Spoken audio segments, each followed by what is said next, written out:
হাজার হাজার লেটার লিখতে পারবেন যদি আজকে আমার এই ফরম্যাটটি শিখে রাখেন। এই ফরম্যাটের সাথে আমি কিছু সাজেশনও দিব পরীক্ষার জন্য, এবং এগুলো থেকে, এই সাজেশনগুলো থেকেই প্রত্যেক বছর কমন আসে আলহামদুলিল্লাহ। চলুন তাহলে শুরু করা যাক। একদম উপরে বাম পাশে দেখবেন আমি ঠিকানা এবং তারিখ লিখেছি। আপনি চাইলে এই ঠিকানা এবং তারিখকে ডান পাশে লিখতে পারেন, যদি ওনারা নাম দিয়ে দেন, ঠিকানা বা নাম দিয়ে দেন কারো, তাহলে ওই নামগুলো ইউজ করতে হবে। আর যদি না দেন তাহলে আপনাদের ইচ্ছা মতোই আপনারা নাম বসাতে পারবেন। তো এখানে হাউ আর ইউ লিখেছি। তো আপনি চাইলে হাউ আর ইউর আগে এট ফার্স্ট টেক মাই লাভ এটা লিখতে পারেন।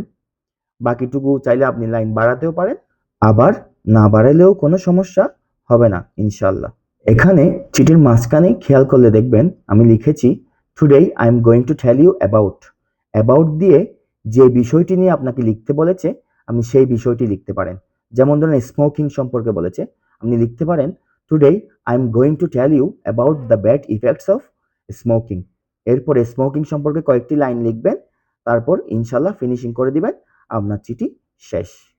আমি এখানে কিছু সাজেশন দিয়ে দিচ্ছি, প্রায় 17টা মতো আছে। এগুলো যদি আপনি ভালো করে একটু প্র্যাকটিস করে যান, আশা করি ইনশাল্লাহ পরীক্ষাতে কমন আসতে পারে, এবং যদি ভাগ্যে থাকে ইনশাল্লাহ 100% কমন আসবে এখান থেকে। তো আপনারা একটু প্র্যাকটিস করেন, জাস্ট মাঝখানে লাইনগুলো বসিয়ে দিলেই হবে, এবং লাইনগুলো আমি খুব সহজ করেই দিয়েছি। সবাই ভালো থাকবেন, ধন্যবাদ, আসসালামু আলাইকুম।